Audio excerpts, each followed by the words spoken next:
The sun beat down mercilessly on the dusty streets of Silver Creek, Texas, as Cassandra Mills watched through tear-filled eyes as the chains around her wrists were secured tighter. At 22 years old, she never imagined her life would come to this moment, standing on an auction block in 1875, about to be sold to the highest bidder after the death of her guardian left her with crushing debts she couldn't hope to pay. Cassandra trembled as the auctioneer's booming voice announced her debt servitude contract to the crowd of rough-looking men gathered in the town square. It was slavery by another name, a loophole used in parts of the West where desperate circumstances pushed the boundaries of what was legal after the Civil War. $500 for the girl. Do I hear 6? The auctioneer called, his voice carrying across the square. Across the street, Heath Jackson stood frozen, his hand instinctively moving to the pouch of gold nuggets and cashed the sum of 5 years of backbreaking work at his claim. He'd come to town to purchase supplies for his small ranch, hoping to expand his operations with the money he'd saved. At 30 years old, Heath was no longer the wide-eyed boy who'd left home searching for fortune. His sun-weathered face and calloused hands told the story of a man who knew hard work and harder disappointments, but nothing had prepared him for this. A beautiful woman with copper-colored hair falling around her shoulders despite attempts to restrain, it stood in chains as men shouted prices as though she were cattle. Her green eyes, visible even from where he stood, held a fierce dignity despite her obvious terror. 700. Called a man Heath recognized as Silas Deaver, the owner of the largest cattle operation in the county. Deaver was known for his cruelty to both animals and people. The way his eyes traveled over Cassandra made Heath's blood run cold. 750, shouted another voice. Heath's feet moved before his mind had fully decided. $3,000, he called out, his voice ringing clear across the square. A hush fell over the crowd as all eyes turned toward him. $3,000 was a small fortune in these parts. The auctioneer's eyes widened. I have $3,000 from Mr. Jackson. Do I hear any other bids? Silas Deaver's face twisted with anger. 3,100, he countered, his eyes narrowed at Heath. Heath strode forward, pushing through the crowd until he stood directly before the auction block. From this distance, he could see the freckles dusting Cassandra's nose, the way her dress, once fine but now dusty and worn, hung on her thin frame. $5,000, Heath said, his voice steady. Every cent I have. Cassandra's eyes met his, confusion and the faintest flicker of hope visible in their emerald depths. The auctioneer looked to Deaver, who scowled but remained silent. $5,000 was beyond what most men in the territory could afford to pay, even for something they desired greatly. Sold, the auctioneer declared, banging his gavel. To Mr. Heath Jackson for $5,000. As Heath counted out his life savings, gold nuggets, banknotes, and coins, he could feel Cassandra watching him, her gaze a palpable weight on his shoulders. When the transaction was complete, the sheriff handed him a document stating his ownership of her debt contract, then removed the chains from her wrists, leaving behind angry red marks. She's all yours, Jackson, the sheriff said with a smirk, for 7 years or until the debt is paid. Heath nodded curtly, carefully folding the document and tucking it inside his vest. He turned to Cassandra, who stood rubbing her wrists, uncertainty written across her face. Miss, Heath said, removing his hat, my wagon's over there. I've got supplies to collect before we head out. He spoke gently, as he might to a frightened horse. I won't hurt you. You have my word on that. Cassandra lifted her chin, defiance flashing in her eyes despite her precarious position. Your word means little to me, Mr. Jackson. I don't know you. Heath nodded, accepting the rebuke. That's fair, but I'm not Silas Deaver, and I reckon that's something. A flicker of recognition crossed her face at Deaver's reputation. Why did you do it? Spend all that money? Heath replaced his hat, considering his words carefully. No person should own another. It ain't right. He gestured toward his wagon. You can ride with me to collect my supplies, then we can discuss what happens next. Cassandra hesitated only a moment before walking toward his wagon, her head held high despite the whispers and stares that followed her. Heath followed, acutely aware of the hostility radiating from Silas Deaver and his men. Making an enemy of the most powerful man in the county wasn't wise, but watching that proud woman go to a man like Deaver would have been something Heath couldn't have lived with. At the general store, Heath loaded his supplies while Cassandra sat stiffly on the wagon seat. He purchased extra food without comment, along with a heavy blanket that he handed to her. "Nights get cold," he said simply. As they left town, the late afternoon sun casting long shadows across the trail, Cassandra finally broke her silence. "What exactly do you expect from me, Mr. Jackson?" Heath kept his eyes on the trail. "I don't expect anything from you that you don't want to give." "Then why spend your entire fortune to purchase my contract?" Heath glanced at her. "I didn't purchase you, Miss Mills. I purchased your debt. There's a difference." "A technicality," she said bitterly. "The law says you own my labor for 7 years." "The law says a lot of things I don't agree with," Heath replied.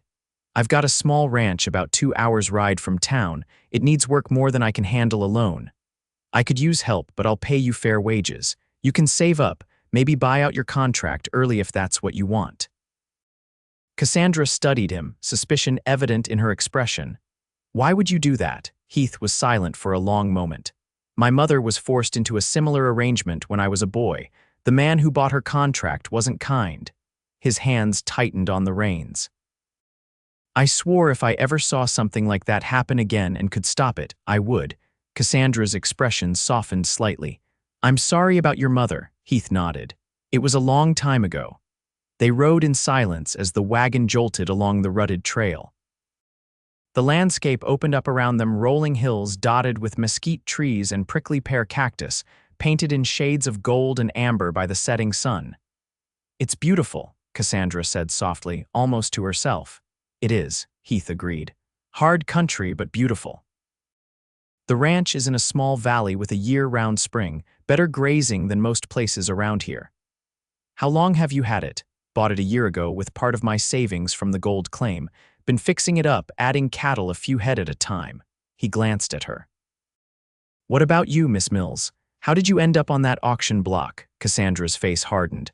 "My parents died when I was 14. My father's business partner, Mr. Wilkins, became my guardian. She paused, collecting herself. "He spent my inheritance, then borrowed money using my future marriage prospects as collateral." Heath frowned. "That's not legal." "It is when the lender is the banker and the judge's brother-in-law," she said bitterly. "When Mr. Wilkins died 3 months ago, they came for payment. I had nothing to give. So they sold your labor to cover his debts," Heath finished, disgust evident in his voice. "That's not right." "Very little is right in this world, Mr. Jackson," Cassandra replied. "I've learned that lesson well." As darkness fell, Heath pointed to a soft glow on the horizon. "That's the ranch. Not much to look at, but it's home." The small house was indeed modest, a 2-room cabin with a stone chimney and a covered porch.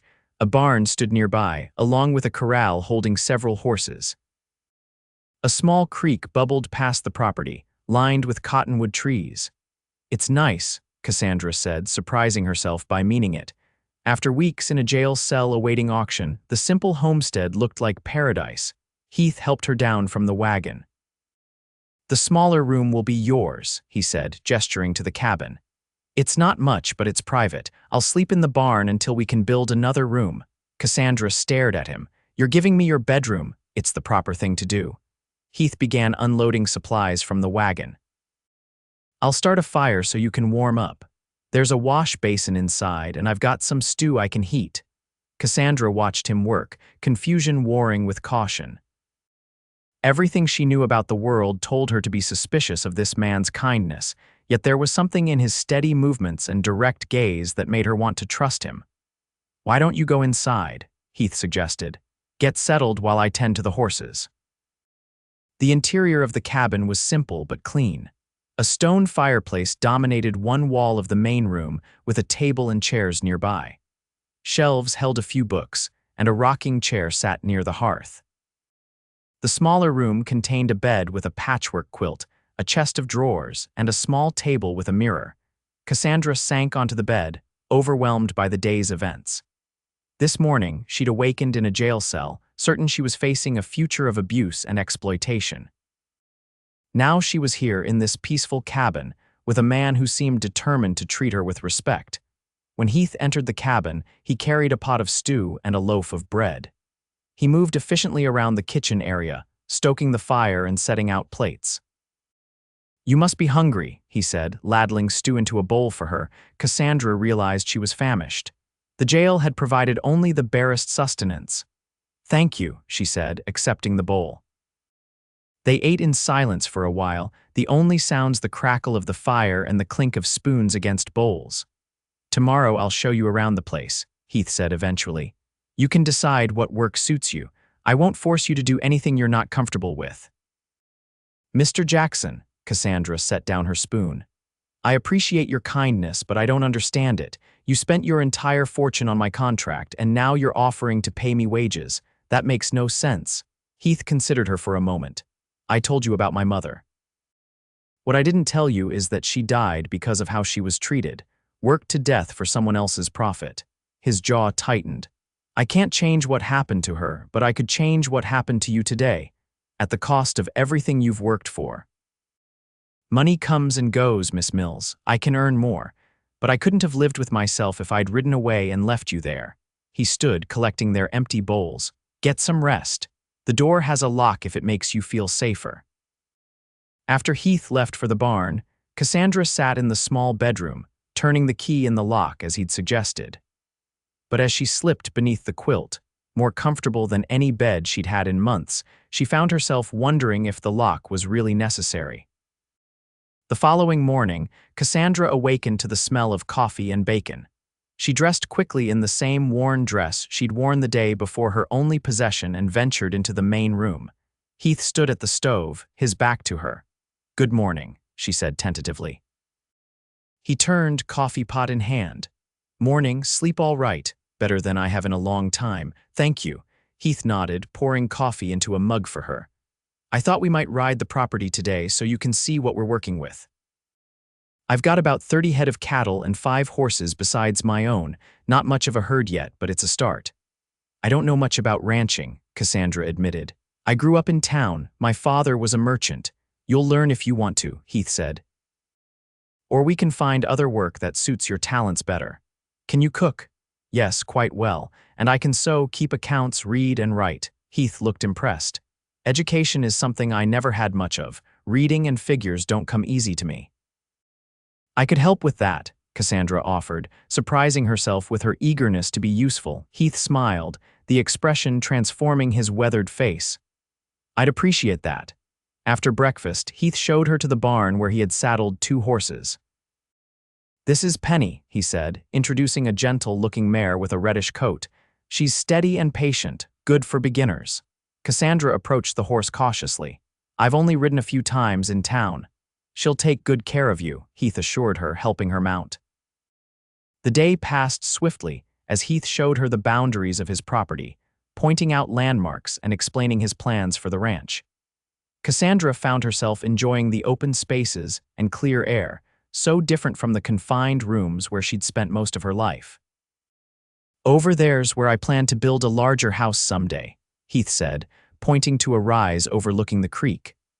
"Better view, and it would leave the current cabin for ranch hands when I can afford to hire some." "It's a beautiful spot," Cassandra agreed, imagining a proper house with curtained windows and perhaps a garden. As they rode back to the cabin in the late afternoon, Cassandra felt a tension she hadn't realized she was carrying begin to ease. Perhaps her situation wasn't as dire as she had feared. Over the next few weeks, they settled into a routine. Cassandra took over the cooking and household tasks, while Heath worked with the cattle and horses. In the evenings, she helped him improve his reading, using the few books he owned as texts. "You're a good teacher," Heath told her one night after successfully reading an entire page without assistance. Cassandra smiled, genuinely pleased by his progress. "You're a good student. You pay attention." He looked up from the book, his blue eyes meeting hers. "I pay attention to things that matter." Something in his gaze made her breath catch, and she quickly looked away. "It's getting late. I should check on the bread for tomorrow." As days turned into weeks, Cassandra found herself watching Heath when he wasn't aware the careful way he handled the animals, the quiet competence with which he approached every task. He never raised his voice in anger, never made demands, and always asked for her opinions on matters concerning the ranch. One afternoon, as Cassandra hung laundry in the yard, she noticed a cloud of dust approaching from the direction of town. Her heart raced with sudden fear. Heath. She called toward the corral where he was working with a young horse. He looked up, then followed her gaze to the approaching riders. "Get inside the cabin," he said, his voice calm but commanding. Cassandra hurried inside but watched through the window as 5 riders approached, Silas Deaver at their head. Heath stood his ground, one hand resting casually near the revolver at his hip. "Afternoon, Deaver," she heard Heath say. "What brings you to my property?" Deaver's voice carried clearly. "Just being neighborly, Jackson. Thought I'd check on your new acquisition, make sure she's settling in." "Miss Mills is doing fine," Heath replied, his stance relaxed but vigilant. "No need for you to concern yourself." "That's quite a hefty price you paid for a housekeeper," Deaver said with a sneer. "I'm wondering if you've realized yet that you overpaid. I might be willing to take her off your hands, say, $2,000, let you recoup some of your losses." Cassandra's hands clenched the curtains as she waited for Heath's response. "She's not for sale," Heath said, his voice hard. "Now, unless you have other business, I'd appreciate it if you'd move along." Deaver's face darkened. "You think you're better than the rest of us, don't you, Jackson?" Playing the hero, "Let me tell you something, that woman in there is property, legally bound to service. You can dress it up however you want, but that's the truth of it." "The truth is you should leave while you still can," Heath replied evenly. "This is my land and you're trespassing." For a tense moment, Cassandra feared violence would erupt. Deaver's men had spread out slightly, hands hovering near their weapons. But after a long, hate-filled stare, Deaver tugged his horse's reins. "This isn't over, Jackson, not by a long shot," he spat on the ground. "Enjoy her while you can." After they rode away, Heath remained standing in the yard for several minutes, watching until the dust cloud disappeared in the distance. When he finally turned toward the cabin, his face was grim. "Are you all right?" Cassandra asked as he entered. Heath nodded. "I'm fine." But Deaver's not a man to let things go. He ran a hand through his hair. "I'm sorry you had to hear that. It's nothing I haven't heard before," she said quietly, "but thank you for defending me." Heath's eyes met hers. "You're not property, Cassandra, not to me, never to me." It was the first time he'd used her given name, and the intimacy of it sent a warmth through her that had nothing to do with the summer heat. That night, after Heath had gone to sleep in the barn, Cassandra sat up late, thinking about her situation. The debt contract still existed, regardless of Heath's kind treatment. She was legally bound to him, her freedom contingent on his goodwill. What would happen if he changed his mind, or if something happened to him? Her fears seemed prophetic when, 3 days later, Heath failed to return from checking the northern pasture. As darkness fell, Cassandra paced the cabin, worry gnawing at her. Heath was never late for supper without sending word. Finally, unable to wait any longer, she saddled Penny and rode out in the direction Heath had taken that morning, a lantern held high to light her way. She found him about 2 miles from the house, lying unconscious beside his horse. The animal stood guard over its fallen master, nickering softly as Cassandra approached. "Heath," she cried, dismounting quickly and kneeling beside him. A gash on his forehead had bled freely, and his right arm lay at an unnatural angle. He groaned as she touched his face. "Cassandra." "What are you doing out here?" "Looking for you," she said, relief flooding her as his eyes focused on her. "What happened?" "Snake spooked the horse," he murmured. "Threw me, think my arm's broken." With great difficulty, Cassandra managed to help him onto Penny, then led both horses slowly back to the ranch. By the time they arrived, Heath was feverish, his skin hot to the touch. Cassandra worked through the night, cleaning his wound, setting his arm as best she could using boards from a crate as splints, and applying cool cloths to his forehead. By morning, his fever had worsened, and she knew she needed help. "I have to go for the doctor," she told him, though she wasn't sure he could hear her through his delirium. "I'll be back as soon as I can." The ride to town was the longest of Cassandra's life. Every hoofbeat seemed to mock her with the possibility that Heath might die while she was gone. The thought was surprisingly unbearable. In town, she found the doctor quickly enough, but convincing him to make the journey to Heath's ranch proved more difficult. "I've got patients here, miss," Dr. Wilson said, barely looking up from his ledger. "I can't just ride out for hours because some rancher took a fall. He has a high fever," Cassandra insisted, "and I think his arm needs proper setting," the doctor sighed. "Even if I wanted to go, I'd need to be paid. Medical services aren't free." Cassandra bit her lip. "I don't have money with me, but Mr. Jackson will pay when he's recovered." Dr. Wilson laughed shortly. "Everyone in the county knows Jackson spent every cent he had buying your contract. He's land rich and cash poor now." Desperation drove Cassandra to an idea she would never have considered weeks earlier. "Then take some of my contract time as payment. I'll work for you cleaning your office, assisting with patients, whatever you need one day each week until the debt is paid." The doctor studied her with new interest. "That's an unusual offer. Mr. Jackson would do the same for me," she said with certainty. "Please." Perhaps it was her evident sincerity or maybe just the novelty of the arrangement, but Dr. Wilson agreed. "One day a week for the next 6 months should cover it. I'll draw up papers when we return."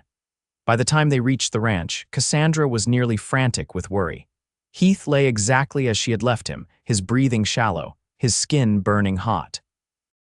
The doctor worked efficiently, properly setting Heath's broken arm and cleaning the head wound more thoroughly. "He's got a nasty concussion and the beginnings of infection," he diagnosed. "I'll leave medicine for the fever. Keep him quiet, cool, and get fluids into him when he's conscious enough to swallow." For the next 3 days, Cassandra barely left Heath's side. She spooned broth between his lips when he was lucid enough to swallow, bathed his fevered skin with cool water, and changed the dressings on his wounds. She talked to him constantly, telling him about her childhood, her hopes for the future, anything to keep him connected to the world. On the 4th night, as she dozed in a chair beside his bed, she felt his fingers brush against her hand. "Cassandra," he whispered, his voice rough but clear. She jerked awake, relief washing over her as she saw his blue eyes clear and focused, looking up at her. "You're awake. How do you feel?" "Like I've been trampled by a herd of buffalo," he said with a weak smile. "How long have I been out?" 4 days, she said, pouring him a cup of water. "You had us worried." Heath frowned as he sipped the water. "Us." Dr. Wilson came from town. He set your arm properly and gave medicine for the infection. Heath's gaze sharpened. "How did you pay him?" "We don't have money to spare." Cassandra looked away. "That's not important right now." "You need to rest, Cassandra." His tone made her meet his eyes. "What did you do?" she sighed. "I agreed to work in his office 1 day a week for 6 months. It seemed fair." Heath struggled to sit up. "No, absolutely not. You're not obligated to work for anyone but me, and I don't even hold you to that." "It's already arranged," she said gently, pushing him back against the pillows. "And I don't mind. Dr. Wilson seems decent enough, and it's only 1 day a week." "I didn't spend everything I had to free you from one form of servitude just to see you enter another," Heath said, his voice rising with emotion. "I won't allow it." "It's not your decision to make," Cassandra replied, surprised by her own boldness. "It was my choice to make that arrangement to save your life, and I don't regret it." Heath stared at her, a mixture of frustration and something else, something warmer in his gaze. "Why would you do that for me?" Cassandra found she couldn't look away from his intense gaze. "Because you would have done the same for me. Because you've shown me nothing but kindness and respect. Because—" She hesitated, then finished softly, "because I care what happens to you." The admission hung between them, changing the air in the small room. Heath's hand found hers, his rough fingers gentle against her skin. "I care what happens to you too," he said quietly. "More than I should, probably." Cassandra felt her heart quicken. "What do you mean?" Heath's thumb traced circles on the back of her hand. "I mean that when I saw you on that auction block, something inside me changed. I told myself I was just doing the right thing, but the truth is, from that first moment when you looked at me with those green eyes of yours, I was lost." Cassandra's breath caught. "Heath." "You don't need to say anything," he said quickly. "I know your situation. I know you're here because of a legal document, not by choice. I would never presume I choose to be here," she interrupted. "Maybe not at first, but now I can't imagine being anywhere else." The tenderness that spread across Heath's face made her heart ache.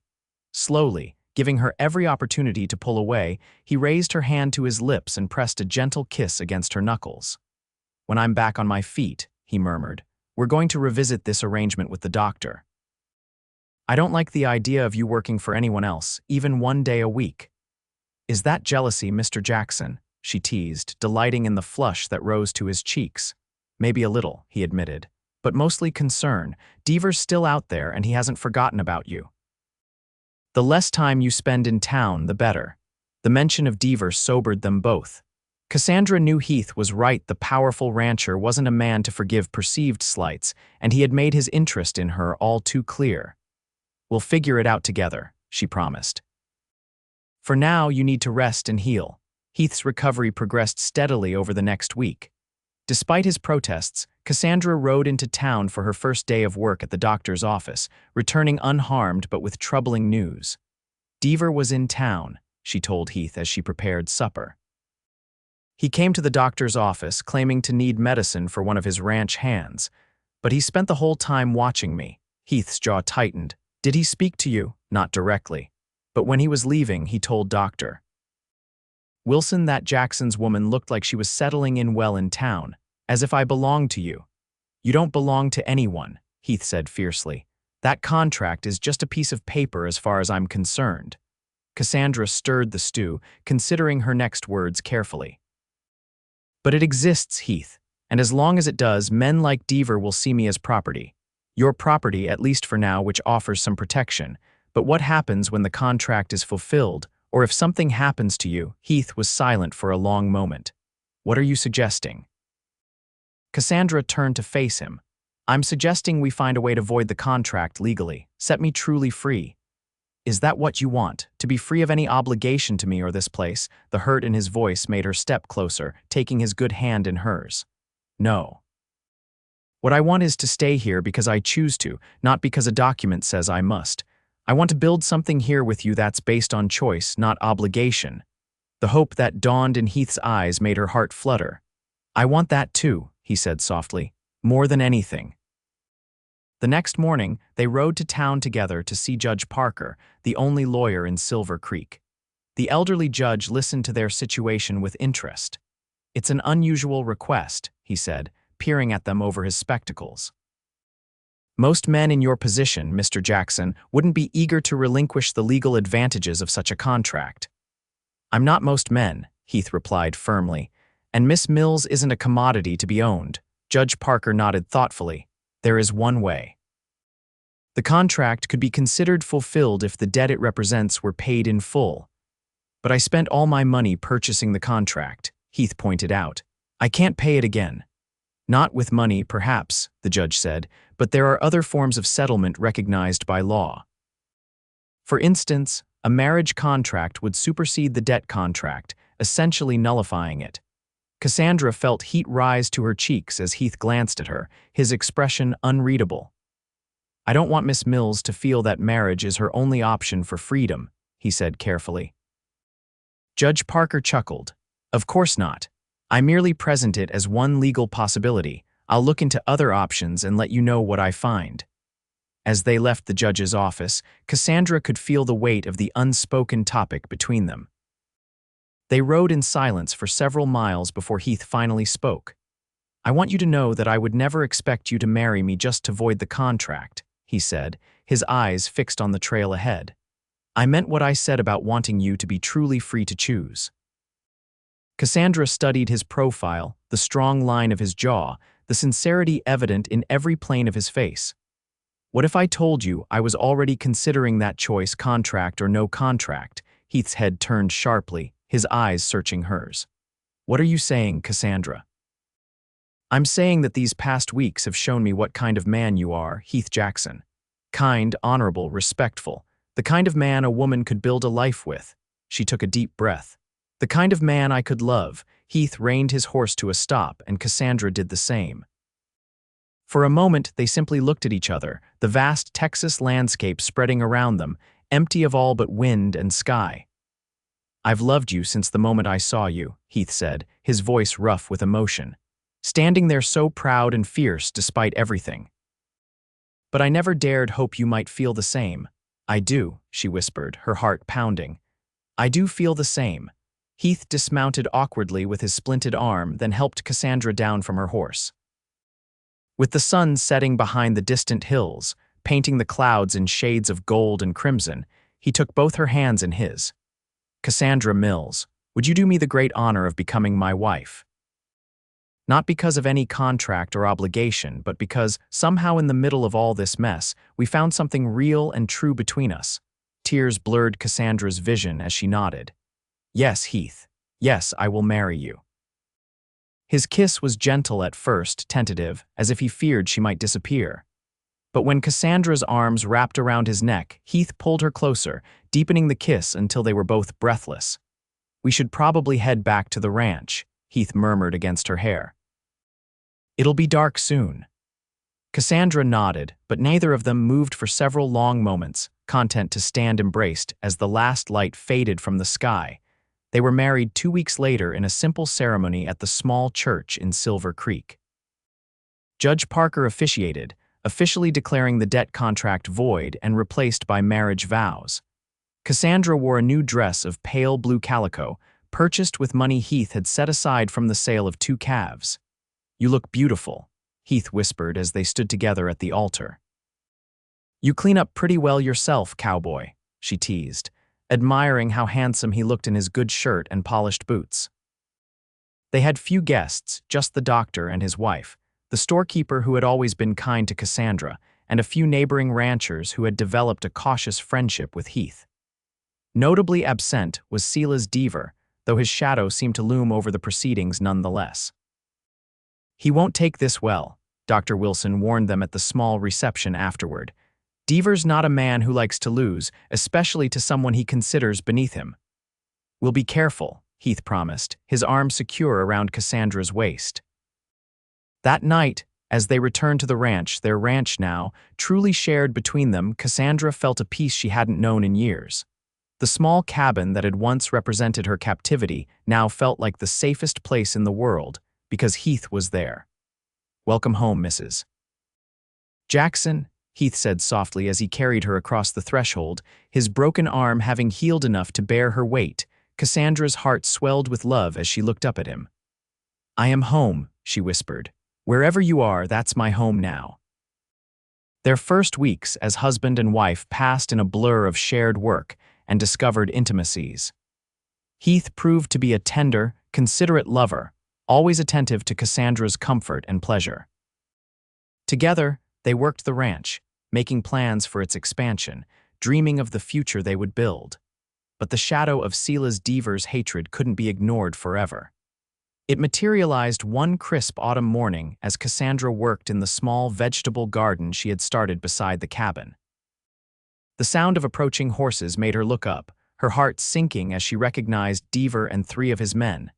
"Heath," she called toward the barn where her husband was working. Then, straightening her spine, she stepped forward to meet the unwelcome visitors. "Mrs. Jackson," Deaver drawled, the title sounding like an insult on his lips. "Married life seems to agree with you." "Mr. Deaver," she acknowledged coldly, "my husband will be here shortly. State your business." Deaver's smile didn't reach his eyes. "Direct, aren't you? I like that." "My business, as you put it, concerns water rights. Your husband's stream feeds into my eastern pasture. I've decided I need more of it." Heath emerged from the barn, his stride purposeful as he approached. "Deaver, what brings you here?" "I was just telling your lovely wife that I'm claiming water rights to your stream. I've filed the paperwork with the county." Heath's expression remained neutral, though Cassandra could see the tension in his shoulders. "That stream has been deeded with this property for 20 years. You have no claim to it."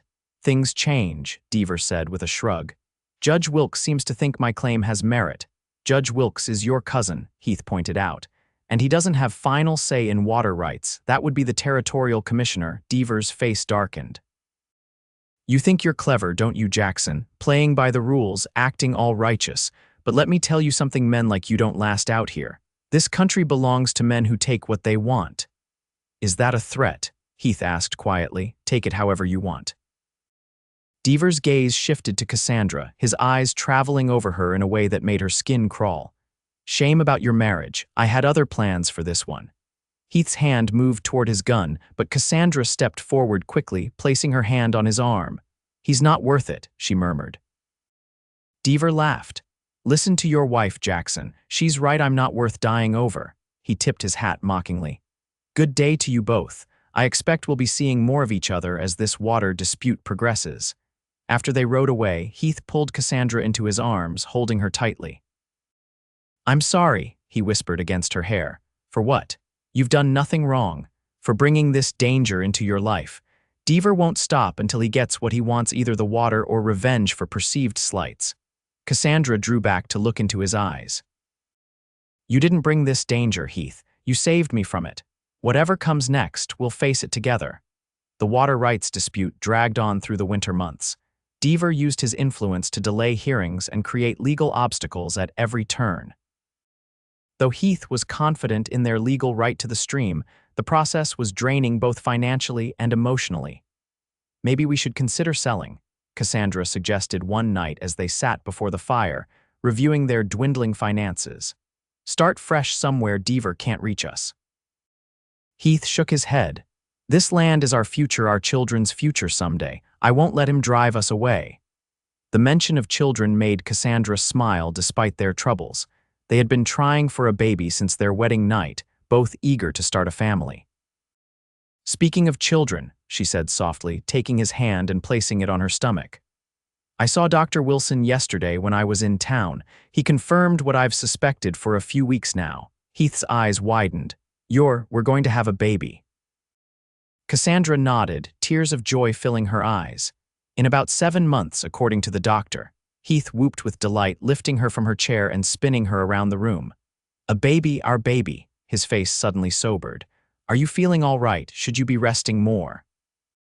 "What did the doctor say?" Cassandra laughed, touching his worried face. "I'm perfectly fine. Women have been having babies since the beginning of time, you know." "Not my woman," Heath said, kissing her forehead. "Not carrying my child." The joy of impending parenthood gave them renewed determination to resolve the conflict with Deaver before their child was born. Heath rode to the territorial capital, meeting with the water commissioner personally to plead their case. His straightforward honesty must have made an impression, for the commissioner promised to expedite his ruling. But Deaver wasn't a man to wait for legal processes when he could take matters into his own hands. A week after Heath returned from the capital, Cassandra awoke to the smell of smoke. "Heath," she cried, shaking her husband awake. "Something's burning." They rushed outside to find their barn engulfed in flames, the horses inside screaming in terror. Without hesitation, Heath ran toward the inferno, Cassandra close behind him. Together, they managed to free the panicked animals, leading them to safety. But the barn was lost, along with all the feed and equipment stored inside. As they stood watching the flames consume the structure, the sound of laughter came from the darkness. 3 mounted figures appeared briefly at the edge of the property, silhouetted against the night sky before galloping away. "Deaver," Heath said grimly, his arm tight around Cassandra's shoulders. "This is his answer to the water commissioner's ruling." "The ruling came through?" Cassandra asked. Heath nodded. "I received word yesterday. The commissioner ruled in our favor completely. Deaver has no claim to our water."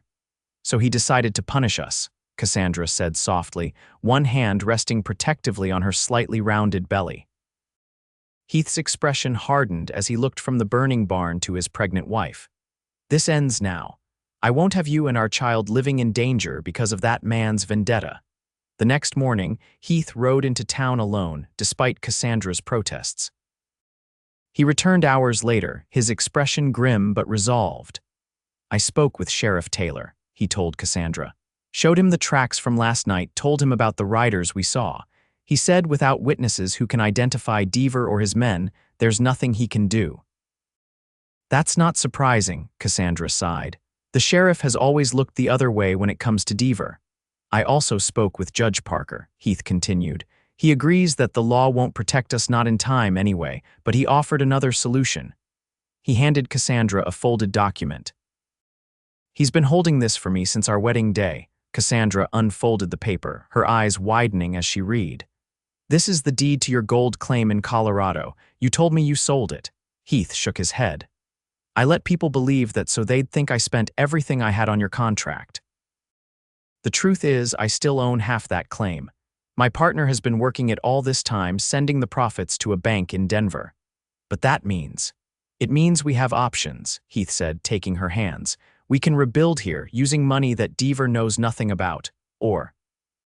He hesitated. "We can sell this place and start fresh in Colorado. The claim is producing well. We'd be comfortable there." Cassandra looked around at the ranch that had become her home, at the partially constructed house on the rise that was meant to be their family home, at the scorched earth where the barn had stood. Would we be safe here, even with money to rebuild? Heath's silence was answer enough. "Then we go to Colorado," she said decisively. "This land isn't worth our lives or our child's future." Heath studied her face. "Are you sure? This was supposed to be our home." Cassandra placed her hand on his cheek. "Home is where we're together, Heath. You taught me that. If Colorado is safer for our family, then that's where home will be." They worked quickly, selling the cattle and remaining horses to neighboring ranchers for fair prices. Judge Parker helped them find a buyer for the land itself, a group of investors from back east who were consolidating several small ranches into a larger operation. The price was good, better than Heath had hoped for. Through it all, they kept their plans secret, knowing that Deaver would try to interfere if he learned they were leaving with substantial funds. Only Judge Parker and Dr. Wilson knew the full details of their departure plans. The night before they were set to leave, Cassandra stood on the porch of the cabin, looking out at the land that had witnessed so much change in her life. From prisoner to wife, from despair to hope, all in the span of less than a year. Heath came up behind her, wrapping his arms around her growing belly. "Having second thoughts?" he asked softly. Cassandra leaned back against his chest. "No, just saying goodbye. This place will always be special to me despite everything. It's where I found you." Heath turned her in his arms, his blue eyes serious in the moonlight. "I found you first, remember? Standing on that auction block, looking like you were ready to take on the whole world despite the chains on your wrists. And you paid everything you had to set me free," she whispered, echoing the words that had become part of their shared story. "Even though you didn't know me." "Best investment I ever made," Heath said, his hand gently caressing the curve of her belly where their child grew. "Look what it brought me: a beautiful wife, a child on the way, a future full of possibilities." "I love you, Heath Jackson," Cassandra said, rising on tiptoes to press her lips to his. "Wherever we go, whatever comes next, that will never change." "I love you too, Cassandra Jackson," he replied, his voice rough with emotion. "More than I ever thought possible." They left Silver Creek before dawn the next morning, their wagon loaded with the possessions they had accumulated during their time together. As the first rays of sunlight crested the eastern hills, turning the landscape gold, they paused at the ridge overlooking the town and the small ranch that had been their home. "Ready?" Heath asked, his hand warm around hers. Cassandra nodded, her free hand resting on her rounded belly where their child grew strong and healthy. "Ready." The wagon rolled forward, carrying them toward Colorado. Toward the future, they would build together a future born from an act of courage and sacrifice on a dusty street in a small Texas town, where a cowboy had paid everything he had to set a woman free, never knowing that in doing so, he had found freedom himself. 5 years later, the Jackson family stood on the porch of their substantial home, overlooking a verdant valley in the Colorado Territory.